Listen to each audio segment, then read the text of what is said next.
Munyatika kisanuku na pamba, masila kungu ya lusongamo. Nibeno kibeni baba muramo, ga temuku mateno kwele. Mungu zame venuze Yesue,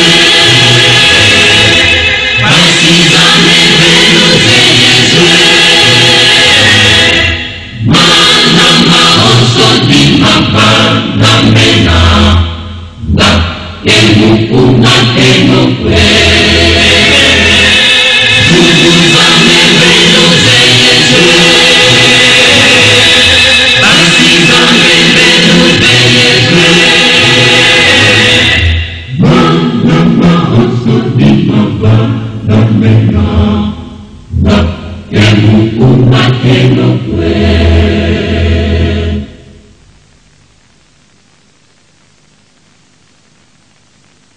Mukamba bakanga kuna kamba, pakisane kalwa mona kwe. Mana maoso di mapanga mena, ga temuku mateno kwe. Pakisane venuze Yesue, pakisane venuze Yesue. Mana maoso di mapanga mena, ga temuku mateno kwe. Mungu zame venuze Yesue, basi zame venuze Yesue. Mana maoso di mapanga mena, ga temuku mateno kwe. Mungu zame venuze Yesue, basi zame venuze Yesue. Mana maoso di mapanga mena, ga temuku mateno kwe. Mungu zame venuze Yesue, basi zame venuze Yesue. Mana maoso di mapanga mena, ga temuku mateno kwe. Mungu zame venuze Yesue, basi zame venuze Yesue. Mana maoso.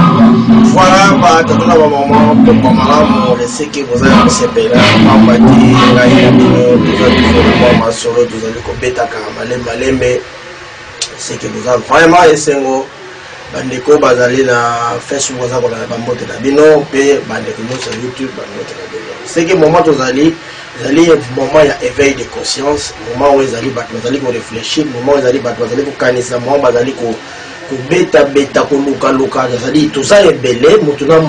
oyo azali ko comprendre azali ko talisa baninga wana pe na ndenge azali koyoka azali kopesa baninga wana pe ndenge azozwa ba inspiration azali kopesa baninga. Donc eza susu moment te ke responsabilité eza epai ya mutu moko mobiso nyonso toza na responsabilité moko ya koluka ndenge nini faut tozala po s'en sortir. Kotika te ke bamsusu abango nde bazosala abango yende ka mutu azala ba connaissance ebele abiso nyonso tozala biso kaka ndenge wana te. Biso nyonso faut kota mala moko na danse ya koluka makambo tokosala ndenge nini pour s'en sortir. Vraiment le mal est profond parce que ça est belé, il faut tant aux inspiration, tant aux inspiré, tant aux initiation, tant aux kutani na ancêtre, tant aux ancêtres bazali ko lobela yo, tant aux ancêtres bazali en contact, tant aux ancêtres bazali devant yo. Vraiment ça là effort wana ya kopesa pesa ona baninga mususu bayeba batala ndenge nini bakokomela makambo na bango. Pas sur tous en point ici les océans fort de l'Israël. Donc, t'as ma maman, ngai wabino nazali awa pour tout sauver les autres. Comme monja teme chami wana, on a ibsa kibino lelo, to ko lempe sorte ya nzambe nini oyo faut à développer Afrique. La RDC fallait tous en nzambe nini parce que actuellement la moment tozali awa les deux première partie de mes collègues to plutôt après 2-3 jours ça sur deuxième partie. Nzambe nini to ko sali. Comme d'habitude avant to banda musala na biso ya koloba to ya kosolola bino il faut tozwa libondeli oyo mbikisa tikaki po yango nde pesa biso nguya yango nde pesa biso force yango nde pesa biso makasi na sima ya libondeli bongo tokutana to sala lisusu makambo ndenge tokendaka nango tika tozwa libondeli mobikisa tikaki Yakatilomba bantetse bino batete bamufanya bitu bandombe kadi atilombe amadayanga kabati bati akabiso bakesa mambe Sambu lukuba matwa sambila Sambu kwa yeno awonto zimbasi za kiandu kya kintinu kya Zulu nto za zingu kietu Sambu kwa beno simbasi nsambwadi zikundanga kulumbu lwa nzambi ampungu tulendo Sambu kuvaikilanga ntangwa yikudimu kinanga ntangwa Sambu ku este yiku ueste Sambu kwa ngeye nzambi amvangi antemu ngumba loa mpinanza Sambu kwa bienu awonto zimbasi za ntoto yeza Zulu Sambu kwa bienu awonto ziyalanga maza yetia Sambu kwa ngeye ngudi amwanda Kongo Sambu kwa beno mbasi za zonto za mvita ye ziyalanga kulumbu lwa Kongo ngeye wena nzambi ya moyo ngeti kufyongonena ye kubumbilila ntangu za wontono munkumbu ya menga matengoka muzintumwa zeno za wonto ye mvwezolo au yikulombele dio ye yikutumini dio o nzambi akalunga nzambi azola wiza yembasi zaku za mazulu yeza ntoto mutulula mabanza yebubu betitatamana vwezila zola kwa kintino kyaku ndombelevo mvita ya bwadiaka kumputu mpasi nkanda wa ndombe wasikama yewalenda diaka vutukila kimbuta kyandi kikawombesa tukila muntangu anda bika luwawanu lwaku lwazituswa yebika wasakumuna nkangu wa Kongo ikanda lya ndombe wanti za wonsono za ntoto ingeta ingeta ingeta ingeta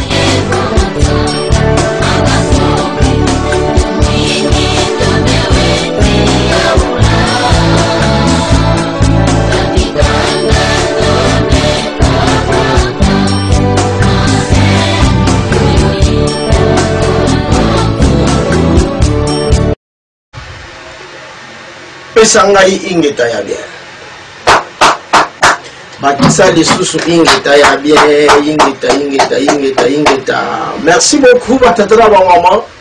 wana ezali libondeli mo bigsa tikelaki biso alobaki tosalaka matin midi soir est-ce que bino bosalaki est-ce que bosalaki te est-ce que toyebaka zatu awa mo bigsa alobaki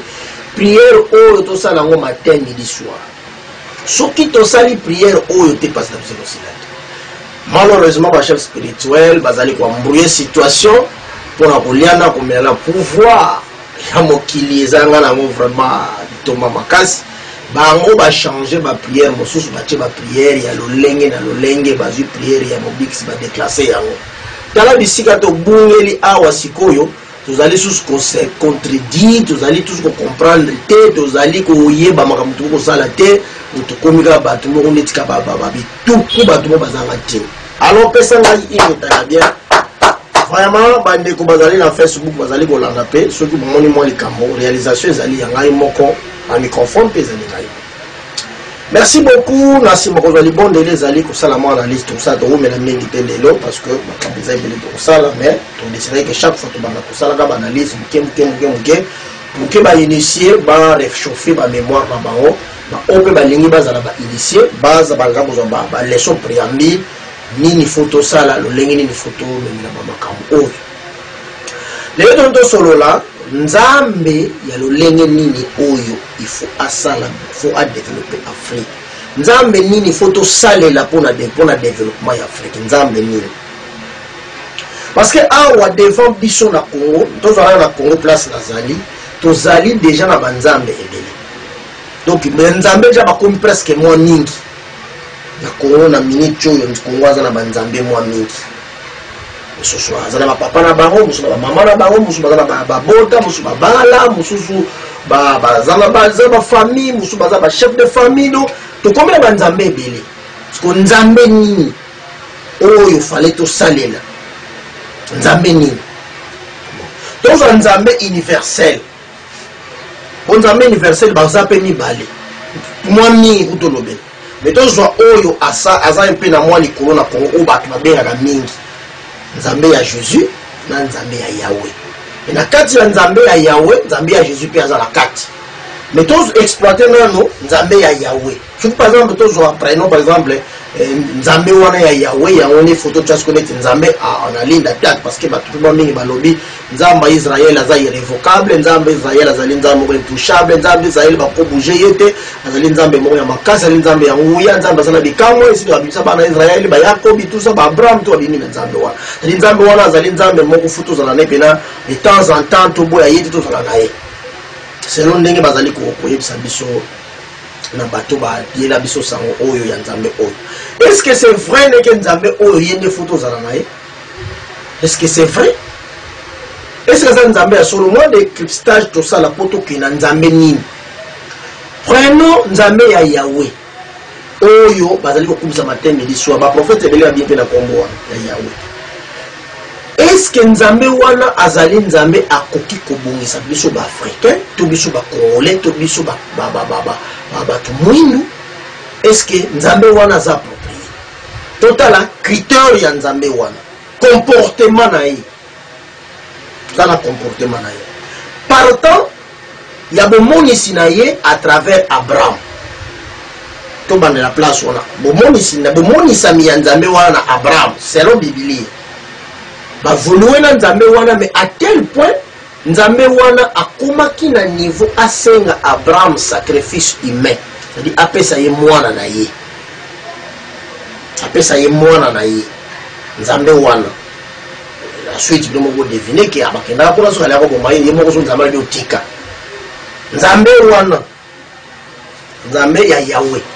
Ou ya Abraham wana. Yango toza na ye na Congo actuellement est-ce que yeto yede tozala na ye to tozala na yete les mêmes nzambe wana o ya Yahweh toujours kaka na makomi o bayela ki biso balobi nini azana kanda ya makasi nzambe wana do sakana ka kutu te sa ba blague te à tel point ba ville mi balé Sodome na Gomorrhe atumbi yango nzambe wana atumbi ba ville mi balé biya on a battu baziki asuki wana te nzambe wana ayeko za susu ba décision nzambe wana susu ba décision génération mobima je ne sais pas na biso pe tozalaka na kati erwa biso tozala na ko salemite to yeba ka te explication biblique aza ko tasa biso place wana te il me semble que a tout a tsaso a zindisa mokilo nyonso na mai na bibwela biloko nyonso ezinda na mai kaka nzambe ya Yahweh wana totala nzambe to lingi to vanda na ye nzambe to vanda na ye oto zalaka na ye oto invoka de temps en temps est-ce que ko salisa biso est-ce que même la biso développement mais totala comportement na ye est-ce que penza ezali il y a un dieu ou comment ils a théâtre to ndengeni na toke na conclusion de mettre zo kene na ba comportement ya nzambe wana oyo tovanza na Congo oyo fo bongisa biso oyo fo pesa biso mpipo oyo fo azalisa biso oyo fo ebe biso oyo fo pesa biso makambo nyonso toza nango besoin nzambe wana mais tozongi si suma kwa marche na rien nzambe wana ya Yahweh azwi libota na ye atie bango na bowo kaka nzambe wana mais likambo ya pasi ezani libota na ye fo pesa bango mokili mosusu c'est-à-dire fo wana bowo na Egypte pour bakene na Canaan mais si bango mboka wana za habité na bato na kopesa bino yango et tant bino bokene na boko se battre atel bakomaki quelque part à 12 ou 20 km na Canaan atinaki bato bakende kotala mokili oyo bakende kovanda parité ntango bakomaki kuna makambo ekomaki mpe mbidinga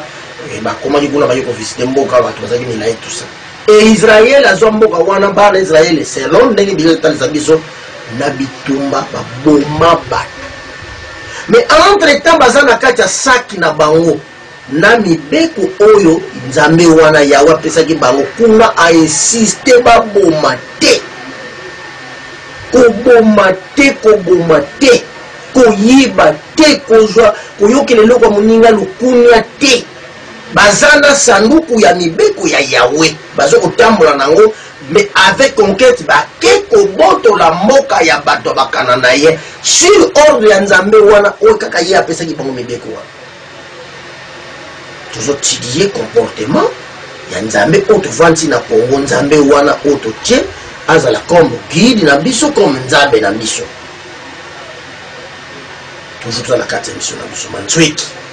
bandeko baa na Facebook eza na émission Mantsweki eyaka na YouTube ndenge bosengaki totya mpe rele na Facebook soki omoni volume eza malamu te okomelinga texte wana merci ndeko Platini merci ndeko no Galva bakutakana merci ndeko Lubelo merci na ndeko Alpha Mbala aza na Facebook bakolanda na bandeko nyonso baza na direct na YouTube ambotela bino papa Kinzambi jikwambi Kinzambi ambotela yusiko ozali basepele meneza donc totala comportement ya nzambe wana ezali kopesa biso vraiment édification teke topesa ye mpenza confiance c'est-à-dire baza na mibeko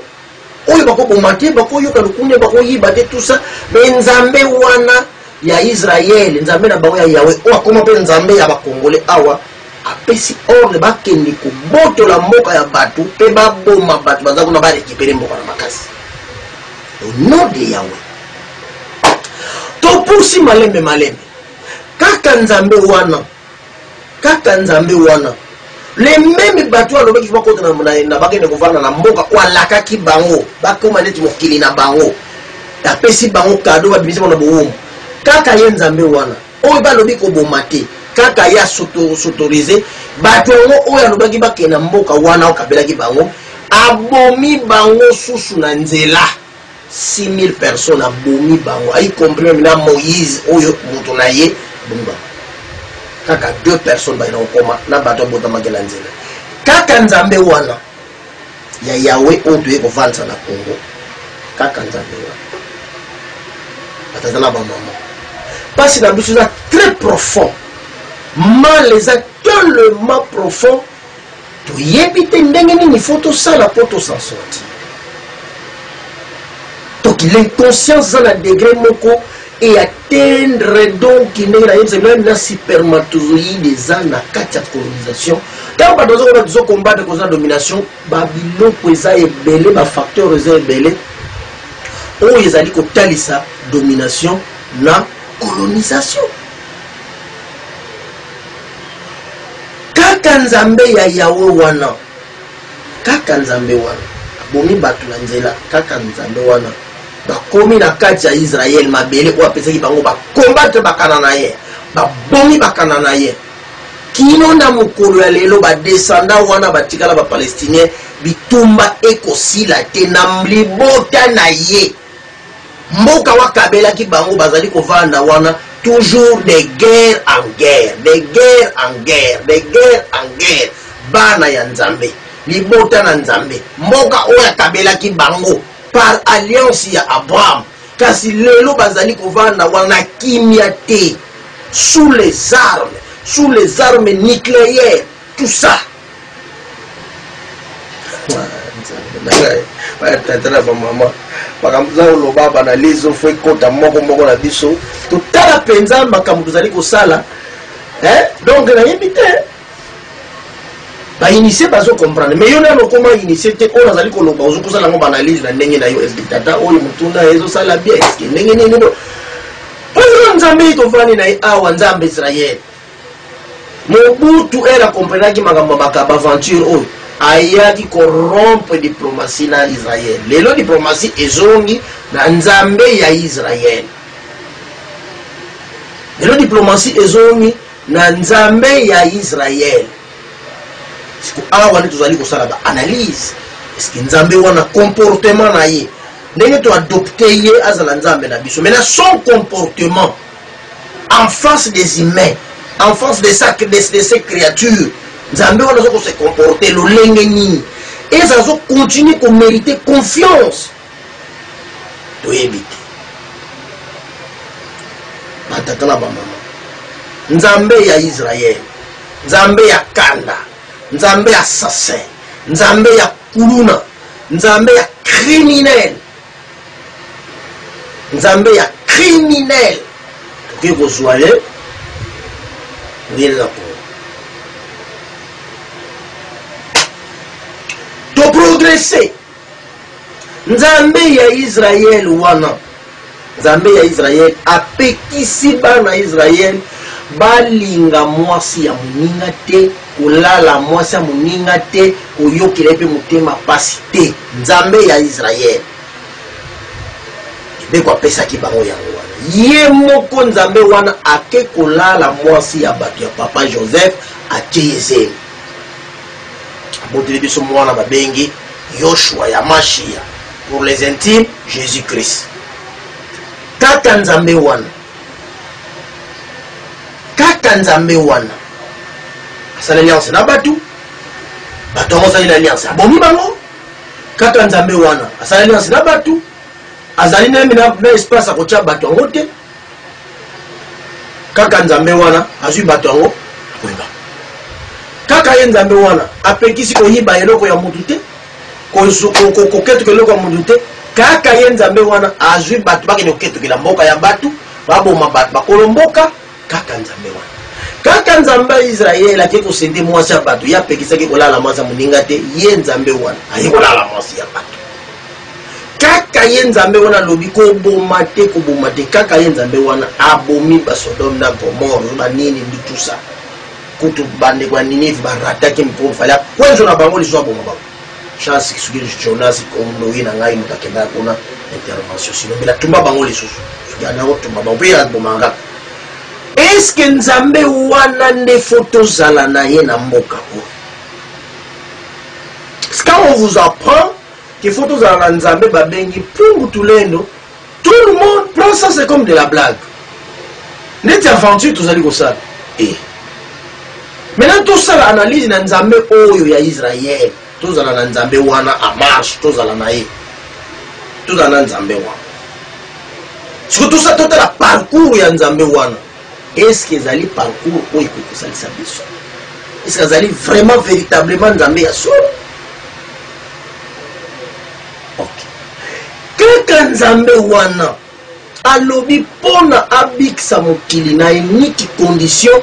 il faut motu bakila ya motu etanga penzado etanga wana pepele baboma ye nzambe wapekisa baboma motu nzambe apekisa basase me ye alobi pona mokili oyo ezwa kimia alimbisa mabunga na biso nyonso il faut mutu mobimba basacrifier ye batumba ye babaka ye na kuruzu entre autres mwana oyo azwilaki na ekobo oyo alalelaki mwasi ya bato mwana ya ekobo ye nde sikofu atiama na kwa mpona kokangola mokili. Quelle confusion, quel désordre, que dit n'importe quoi. Batata na ba maman bandeko baza olanda ngai ezali éveil de conscience oyo prophète alobelaki atikelaki biso recommandation na tikeli bino bibilia botanga mukanda oyo kutana solo eza na kati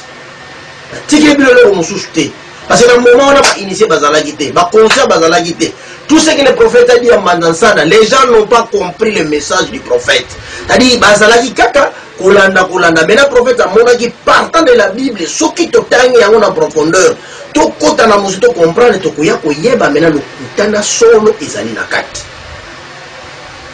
Donc, biso tozali ko déraper na logique ya kimbangu, logique tozali kati kaka na kati ya kimbangu. C'est-à-dire, connaissance na biso tozali ko puiser ya kaka na kati ya kimbangu. Bobimi na biso bokoti na biso bofala biso bolala na biso kaka na ba enseignement, kaka na ba procédure oyo tata Kembango atikelaki biso parce que ba recommandation oyo apesaki yango tozali kozongisa siko na nzela tobanda kosala ba analyse tobanda kotala ba température ba méthode ya ba makambo yango pour que totala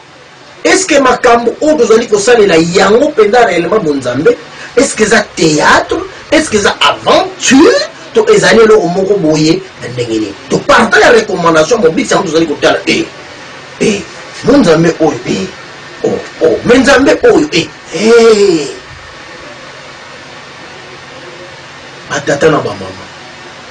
batata na bamama bandeko balandi internaute bazali kolanda biso bazali kolandaka tout moi benchuma ntsweki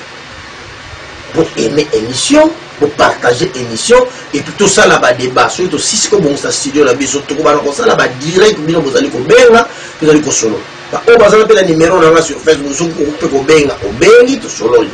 so ba o nes bana zo mona bazali ligne awa ko na ko benga ani ko YouTube ko kina ko benga numéro za affiché wa ko ko benga donc batla ba mama nzambe oyo ya yawe nzambe oyo za nzambe ba problème et son comportement ya mabe yango pe ekoti na population africaine comportement ya nzambe ya ba Israël kikuluna ekoti kimobulu kona la basa batekoti kindumba ekoti koboma batekoti kowela na mabele ekoti tout ça obotra mabele ya batu ekoti ezali comportement ya nzambe ya Israël. Nous sommes tous en difficulté aujourd'hui et tozali na bozali ko imiter makamu ya nzambe ya Israël ou azali criminel ou azali assassin ou azali adultère ou azali ba qualification belé pour te démontrer bino comportement ya nzambe ya Israël. Dieu dans la première partie il y a quotidien nzambe oyo tu en place est-ce que réellement zali nzambe oyo ko penza ko salisa biso ko sunga biso je ne sais pas. Répétez. Donc, je me dis à ma maman, Nzamba Israël, azali Nzambe ya pasi. Azali Nzambe ya Nzambe moko, azali komonisa biso pasi penza donc tozali ko comprendre te Nzambe ya ndenge nini oyo tuko ezala na ye. Donc, batiza ba maman, ba oyo basambelaka Yahweh, faut botala sikoyo parce que tozala no inconscient et loko nous oyebisa biso to kondimaka parce que tozala na colonisation, tozali pe effort moko te pour tout dimana na makambo oyo yo nyonso bazali koyebisa biso tozali kaka koyoka yango lolenge bazali koyebisa na biso yango alors partant de biloko wana ozoyoka wana donc tozomona kaka eza nango normal batutala bina kombo na Yahweh azali kobikisa Yahweh azali kosunga biso parce que Yahweh azali nzambe ya solo ya sala mokili na se alors tozana quand même pas de vérité Yahweh wana asala na ye eloko tepe azali na ye nzambe ya biso nyonso azali pe nzambe ya solo te azali kaka étiquette ya eloko moko ba fabriquer et sili Yahweh za komi poser ba question ba prophète ba bimi na makambo wana o yazo mona Yahweh solo la Yahweh wapi umonela ye wapi Yahweh za eloko ba créer la deuxième partie to yoka ba intervention ya lenge kwezo la siki Yahweh asale mate za lokuta mais nzambe ya Israël tozwi Congo toke ko pesa Congo na maboko ya nzambe ya Israël tozali ko prêter serment ba konza mboka na kombo ya nzambe ya Israël tokumi tozoko ko senga bénédiction na mboka oyo na kombo ya nzambe ya Israël alors fallait totala comportement ya nzambe ya Israël lolenge nini asanta ja batu boni nzambe wana batu ya longola na Egypte na bowumbu akecha na mboka wana kino na mukola lelo bazana kimia te parce que action wana ya nzambe Israël asalaka na bana Israël wana ndenge bazo koyebisa biso asala ya susu action mususu wapi kutu tanga longoli bango kona bana bowumbu aye ocha bango liparete na mboka wana ya Kanana apesi bango yango kado bato wango apesa na mboka Kanana bato yinzambe ya solo apesi babele wana kado bakota susu na bowumbu na basirien na baperse na baromais batata na bamama mokoloni tokozwa conscience nzambe ya Yahweh nzambe Dieu d'Israël nzambe oyo est-ce que azali nzambe tokotia confiance olongoli bato ngani na Egypte oyena bango na mokila bato botoli e bayena mboka wana ba Yesu bawuti na bowumbu na Egypte soit disait okangoli bango longoli bango na passe Yawe oyo oza ventile oza nzambe ya ndenge nini oye na bana bato na kanana ndenge baza kotalisa biso bakomi kuna bakoti lisusu na bowumbu mosusu ele biso na Congo awa tozala biso conseiller na makambo wana te tobengi susu nzambe wana ya Israeli d'abord kote kutabandela makambo ayeshua ayeba ina biso susu awa akosala eloko nini nzambe ya Yawe eloko ni akosala kote alongolela bato akena bango bakota koto susu bowumbu awe pa na biso nde akoya kosalela bikambo awa pa na biso nde akoya kopesa biso développement awa pa na biso nde akoya kopesa akoya kobongisela biso mboka awa pa na biso nde biso bantsumbu tokocreye na kombo na Yawe awa na pa na biso nde tokolongwa na bowumbu ya ONU ya OMS ya FMI na kombo ya Yawe wana kote ya uta eshue bato alongola na ngipiti kuna soki na neni wana bato wana bazoko yoka pasi na bakoti na bowumbu kino na mokolo lelo bakomi kutu ba expert de fabrication des armes nucléaires pour na kobunda bikobundela mabele oyo Yawe kopela o problème batata na bamama bandeko bazali koinvoke nzambe Yawe boza juste to boza juste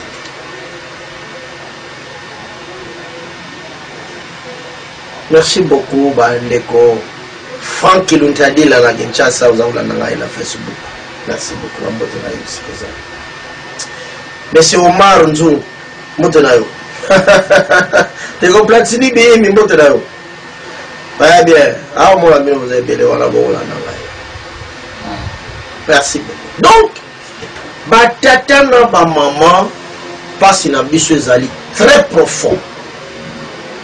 makamu nyonso koimporte na koimporte makamu nyonso koimporte na koimporte mokolo nini oyo biso tokozala stable mokolo nini oyo biso tokozala stable donc batata bamama na première partie oyo nzambe ya Yawe azali nzambe ya lokuta nzambe ya Yawe azali nzambe akosalisa biso te nzambe ya Yawe azali nzambe oko développer mabele Afrique te nzambe ya Yawe azali nzambe oto ko invoquer te nzambe ya Yawe azali nzambe ko bénir biso te nzambe ya Yawe azali nzambe oyo ya solo te nzambe lokuta donc na nzela ya nzambe wana toko s'attendre na eloko moko ya malonga te parce que azali nzambe ya lokuta comportement na ebuta na ndenge bazali koyebisa biso ezali comportement ya mabe ya malamu te etamboli ya nzambe wana wuta na ndenge to wuti kotanga na mukanda na ye oyo bayelaki biso mukanda ya Biblia comportement ya nzambe wana eza tellement mabe susu makasi tozali nzambe moko akoko soko mériter lisusu respecter akoko mériter susu confiance te kazali nzambe moko très compliqué côté a wuti ko sali na musala asali musala moko mamunga te nyonso zali na mabe donc bakonzi ya mboka ba intellectuel bandimi o bazali kondimela yawo wana tuka soki bozala na bobo ata bozala conscience te mais soko zuni bako la vidéo oyo banda déjà ko sala marche en arrière pe kota na fina site na komona émission na sala ki nzambe ya mpongo batu me bazali ko témoigner nzambe ya mpongo wana tokoya kozwa deuxième partie mais a tozali nano kosti parce que botini ba message ebele maintenant sikoyo yo zo bizaka nzambe ya mpongo mais saka ye kaka Yawe ti nzambe ya mpongo na Yawe basaka eloko moko te bazali eloko moko te biso bakoko na biso baye koyebisa biso ti tozoko kwa ti tokokuta histoire basala alliance na nzambe ya mpongo sala alliance na de kombo nzambe wana ayebisa bango kombo na nzambe ya mpongo apesa bango religion te apesa bango église te apesa bango ba principe o ba bengi spiritualité soki bosali boy mokomona boy so bosali boy mokomona boy so bolingo bela no bosala boy so bolingi bobela bakana nzambe wana nde nzambe wana biso tozala na ye besoin oya nzambe ya mpongo basala alliance na bakoko na biso bon soki toleye toli tokota na alliance ya Yawe nasalaka mpe émission mema kota na bavideo na ngai otala okomona tokotaki na nzambe ya Israeli ndenge nini mécanisme nini ekotisaki biso kuna ni nos ancêtres ni nous-mêmes ni par adhération ni par contrat ni par quoi qu'il se soit tokoti kaka na makambo ya nzambe wana na loyenge kaka boy tokoti na makambo ya nzambe na makambo ya Yawe excusez-moi Est-ce que nous sommes sincères? Est-ce que nous sommes sérieux? C'est très grave. Très dangereux. Donc, Nzambe wana ya Yahweh azali Nzambe moko très compliqué. Faut être très prudent batana ba maman na makambo kolandaka Nzambe. Parce que côté Yahouti, makambo ezali clair. Voilà batana ba maman. Faut être prudent na makambo oyo. Ezali toujours na chemin ya tata kimbang. Toko tika na kobima na chemin oyo te tant que nous allons vivre, tant que nous allons obligés ya ko luka monene. Nenge tata ki mama tikala ki biso ke botanga Biblia po boye ba kutana solo ezala kati. Wana ezali recommandation ya mobiki fatinga pesa ki biso. Tanga Biblia en profondeur. Tanga Biblia en profondeur. Nzambe nini oyo biso to kosalela nzambe nini oyo biso to ko onini. Est-ce que nzamba yawe ko kosalisa biso? Si nzamba yawe akoko zbede biso kuna uta ida banana. Donc batsala ba mama bino nyonso bosambelaka Yahweh bozoluka mboka bozokotisa mboka na malédiction et puis bozo renforcer ba égrégore ya bato mosusu biso tokozala kaka bo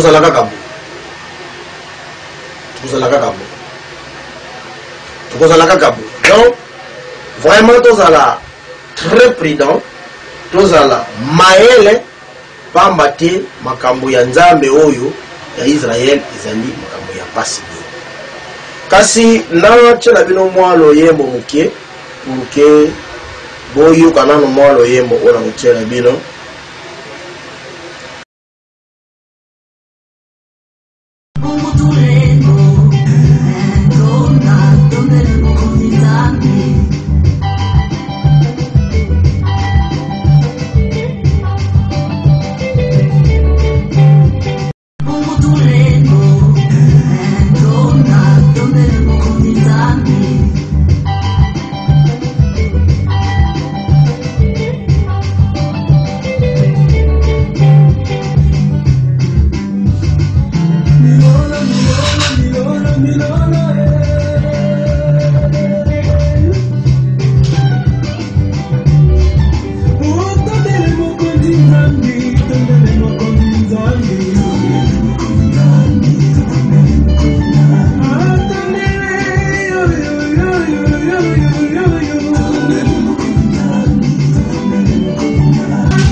Voilà, maman, je sais que tu as émission na biso bande ko balandi ba koti peut-être na YouTube. Bon, landa monsieur bandaki moi kala, c'est-à-dire monsieur bandik moi kala, tu le bela Nzambe ya Nzambe o ya félicité. Donc bataba maman, Nzambe ya Yahweh azali Nzambe moko ya compliqué, Nzambe asali biso pasité po to kotaki na bongo la mboka oyo na kombo ya Nzambe ya Israël. Nzambe wana po soki azalaki réellement Nzambe ya solo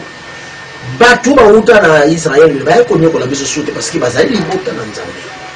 tonyokomi na kombo ya Nzambe ya Israël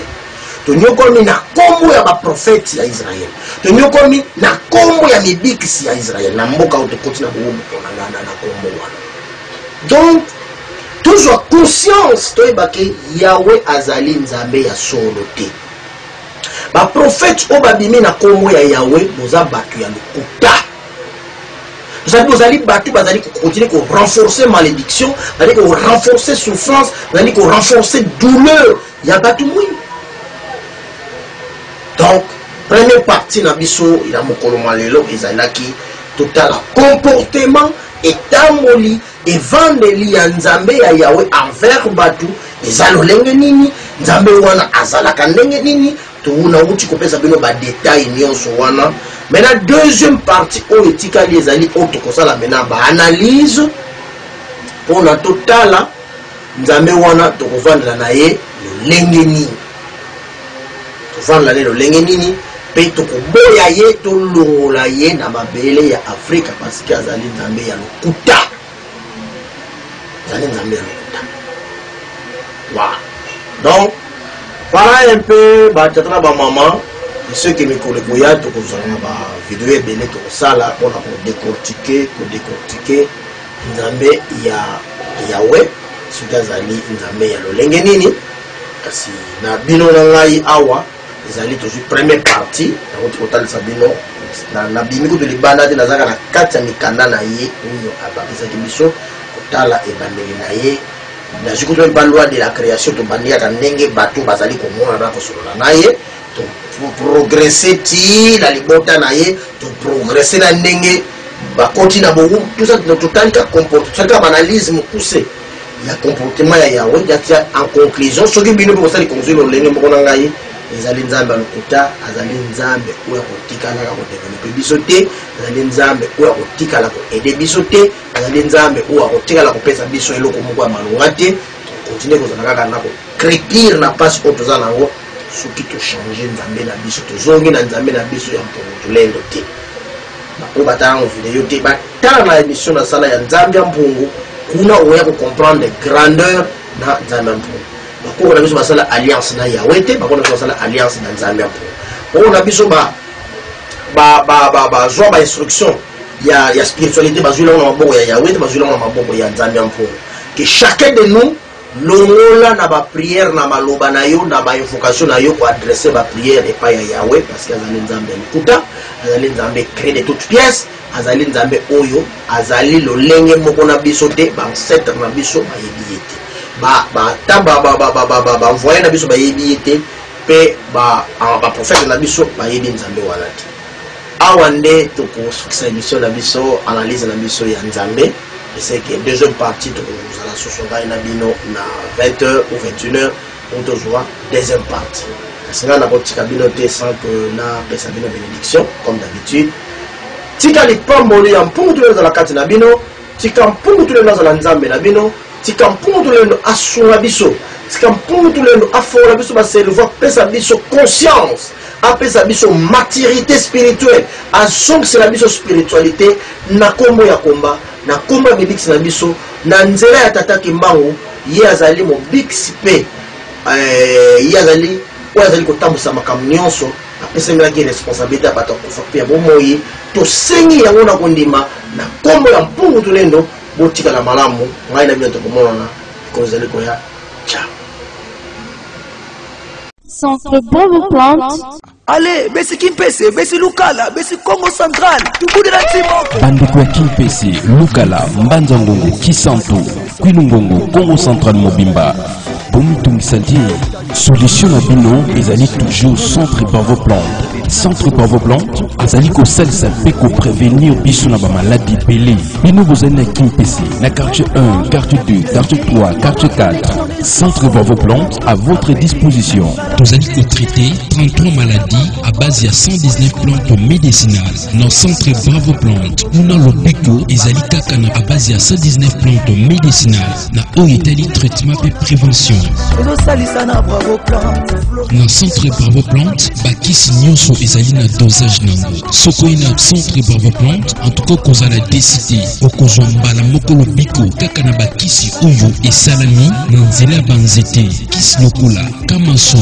Ils ont traité hémorroïdes, infection nanzela masuba, estomac, n'a pas douleur musculaire. Pommade de Vedila, ezosalisa, maladie ya peau, mpese, kwakara, tope makwanza, pedi susuba filaire, tozali na huile sukula, ezotraité, sinusite, tozana poudre nsukumicine, ezali kotraité, éjaculation précoce, kozanga appétit, hémorroïde, tozali susu na tikitala, ezali ko prévenir tension, douleur articulaire, benaba glycémie, pommade nkindangolo, ezotraité la douleur articulaire, musculaire, fièvre fébrilure. Poudre ntanini, ezali pour la prévention et traitement ya cancer, na glycémie. Tozali susu na poudre walianga, ezali pour la prévention et traitement ya gastrite. Tozali susu na biocongo, ezotraité, diarrhée, gastro-intestinale, douleur musculaire. Tozali susu na bioconda, ezosalisa, asthme, angine, douleur, rhumatisme, infection respiratoire. Poudre ntiwameni, ezosalisa, carie dentaire. Bane ya Kimpese, Lukala, Mbanzangongo, Kulungongo, Congo Central Mobimba, papa, mama, elokoni ozotungisa yo, stérilité, kozanga mabota, prostate, faiblesse sexuelle, sinusite, infection urinaire, ya kambango na centre Bravo Plante. Centre Bravo Plante, ezwami na avenue Makombo numéro 1 quartier de bis Kimpese. Sokoni Kobenga 089 53 72 549. Centre Bravo Plante, ESA ouvert Mikolo Nyonso de lundi à samedi de 8h à 14h. Ceux qui ont écouté notre docteur, Kolia et l'autre côté. Tout ça à base de 119 plantes médicinales où ils allaient analyser pour la traiter 33 maladies. Banakimpese, Lukala, Kulungongo, Mbanzangongo, Kisanto, pour la bino, solution ici et Monana. Centre Bravo Plante, médecine traditionnelle scientifique Congo. Olingi komona nzoto na yo ezonga ndenge zalaki kala ya kambango na centre Bravo Plante pour votre traitement et prévention. Boyeyi malamu na bino bonso na centre Bravo Plante. Ma maladie de la peau, kozanga kobota, rhumatisme réglé douloureuse, dermatopée prostate, infection urinaire.